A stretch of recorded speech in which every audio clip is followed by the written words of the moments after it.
I know what you're all thinking. That Dorman's fucking king. Nice bit of bread and roses. What a nice name for a pub, isn't it? Bread and roses. Makes me think of Guns N' Roses. But slightly less violent, isn't it? Unless you've got a wheat allergy. Nice beer in Plymouth. Quite a lot of time for Plymouth. Obviously the home of Plymouth Gin. Locally distilled, award-winning. Yeah, I've never tried it because I'm not a menopausal woman. I've heard it's good. Used to go out to girl from Plymouth. That was quite, gives me happy memories, but it didn't work out. Turns out she was the Plymouth home. Oh. But I can't say nothing about Plymouth, I'm from Exeter. Yeah. Someone's got to be. That's the sort of reaction I was expecting. It's a strange city, isn't it? The cathedral was bombed by the Germans in World War II. And we said, we're not having that. Now every Christmas, we have a German market at the cathedral. That'll fucking show them, won't it? Students are back. Yeah, town's busy, students are back. They've brought their chlamydia with them.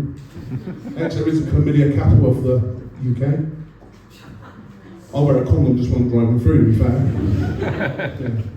But I'm Dan Close, I'm a comedian, and people always have the same reaction. They say to me, you must be brave to do that. Brave.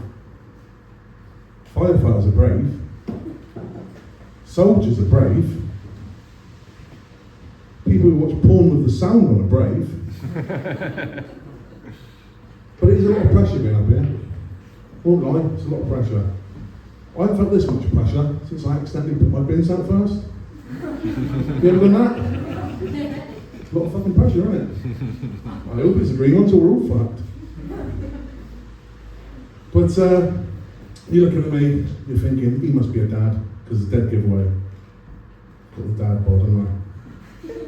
Modelling the dad bod, thank you. Yeah. I prefer to call it father figure, but they call it a dad bod. This used to be called being a fat cunt. A couple of years ago we had a rebrand. It's now the dad bod. And some marketing genius managed to convince everyone it was sexy. Sexy, man. I can't even see my own penis. But yeah, so I've got a dad bod, but in the gay community this is known as a bear. Or a daddy.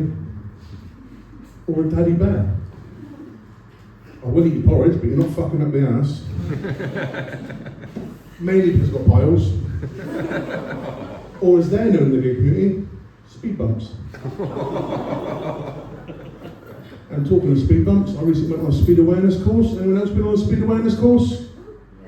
Yeah? Fucking waste of time, aren't they? Waste of time, waste of money. My plan was to get in there, get me head down, just put up with all the shit and get through it. I get there, the two women that were taking the course, let's call them Sue and Karen, because they were called Sue and Karen. I'm not technically identities, they were irritating cunts. They spoke to us all like primary school children. Have you been a little bit naughty? Are you going a little bit too fast? I thought I'm going to break these women. Started when I first got there, he said, what's your name? I said, Dan. We've got our little name place card thing. They said, and what would you like to be known as today? So I looked dead in the eyes and said, Batman. She said, I'm just going to put Dan. I said, well, why did you fucking ask me that? Well, they started up with their graphs and their facts and their figures, and they put on a video. It gets to a certain point of the video, they pause it. There's a school sign. I said, well, we've got a learning part for you now. There's an image on the screen. What does this image represent? It was so fucking painful. Everyone in unison, like zombies. School. She's very good. Now, there's context clues here, isn't there? Because what sort of people would you be likely to find hanging around outside of school? And I know I should have left it. I said paedophiles. I said, but, give them their credit, they do drive really slowly past the schools. And she went on to different emotions can make you drive erratically. She said, if you're angry, you might drive erratically. If you're anxious, you might drive erratically. If you're excited, you might drive erratically. So we'll go around the tables now, and we'll get examples from each table of when you might have been driving, when you might have been felt excited, it might change your driving. So this goes to the first table, so this is the first book. And when have you been excited when you've been driving? He said, oh, when I'm now listening to really loud, pumping music. So that's very good, yeah. I spoke to this young lad, he said, when have you been excited when you've been driving? He said, when I'm on my way to see the girlfriend. I said, that's very good, yeah, very good. And she came to me. Said, when do you get excited when you're driving? I said, when I'm off to see his fucking girlfriend. Anyway, we got through it, it was a load of bollocks, but at the end we said, well, that's it now. Is there anything we're doing differently next time so you don't end up here again? Everybody, without missing a single beat, not get fucking caught. It's fucking obvious, isn't it? Hey. But it's been alright today, hasn't it? What have you been up to today, my love? Work? What do you do for a job? Marketing at university. Probably too late now. What have you been up to doing, my dear? It's your birthday. Happy birthday. What's your name? Monica. Good enough for Louis Vega.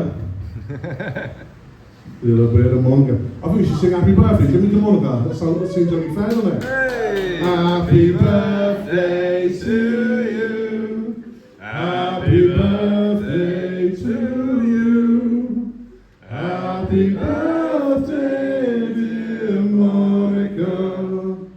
Happy birthday to you. Round of applause, everybody. And how old are you? 21. Oh, she said, don't patronise me. All right, 46. Closer. Oh, was it? 34. Great age. That's a great age. That's a great age. When you get to about 40, your life starts falling apart. Yeah, me, what have I been up to today? Well, I never thought you'd ask. It all started this morning with a knock on the door. One of them charity muggers. So I go down and answer the door. He's there with his lanyard and his clipboard. As soon as I open the door, he's on me. He's talking 100 miles an hour and it weren't his ways. Hello, sir, mate. I wonder if you donate. You're doing a really good cause, really amazing cause. Amazing cause. We picked your neighbour donated. Your neighbour said you might donate.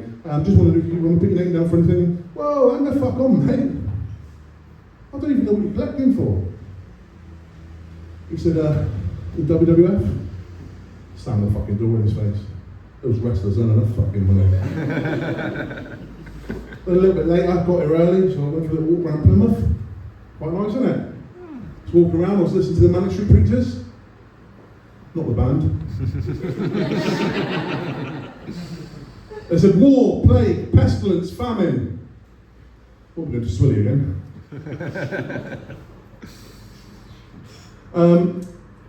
My generation make the best parents. And I won't hear any arguments. My generation make the best parents. There's a very good reason for this. We've been trained all our lives. We know how to keep them alive. We know how to feed them. We know how to keep them happy. Because my generation was the generation that grew up with Tamagotchis. It's basically the same thing, isn't it? But if you don't like it, you just kill it and start again. Tamagotchis, not the babies, not unless you are from China. Oh. But another thing about my generation is we've got the weirdest porn fetishes.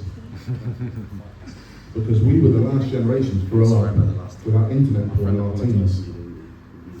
We had to use our imagination. That's a scary fucking thing, isn't it? Sorry. I'm not even going to tell you about the wank side of a Smurfette. But it's not just imagination. There was a programme, it was on terrestrial TV on a Friday night, Eurotrash. Anyone remember Eurotrash? Come on. Crazy as fuck. The best. 1 minute, there'd be two naked Swedish lesbians kissing each other. You'd be mid-stroke, and they'd just switch it to a Dutch bloke painting with his own shit. True story. That's a weird fucking orgasm. You can't find that shit on Pornhub. That's a legend. I've looked. I'd like to finish with an absolutely true story. A few years ago, went to a Comic-Con in Exeter, met a hero of mine, Jeremy Bullock. If you don't know who Jeremy Bulloch is, he was the original Boba Fett in the original Star Wars trilogy. And you know, I was thrilled to bits to meet him, but I was starstruck. Back to being a little kid again. So I started up to his table and I said, "Hi there. Loved you in the Star Wars films." He went, thank you very much, very kind of you." There was an awkward silence. I thought, "Better fucking say something." I said, "All the girls call me Chewie." He said, "Oh, because you're big and hairy." I said, "No, I've got a really high sperm count." Thank you very much, ladies and gentlemen. I'll be down. Right. Oh, mate. I'm gutted I didn't see all of it. Now we're going to Oh, fantastic.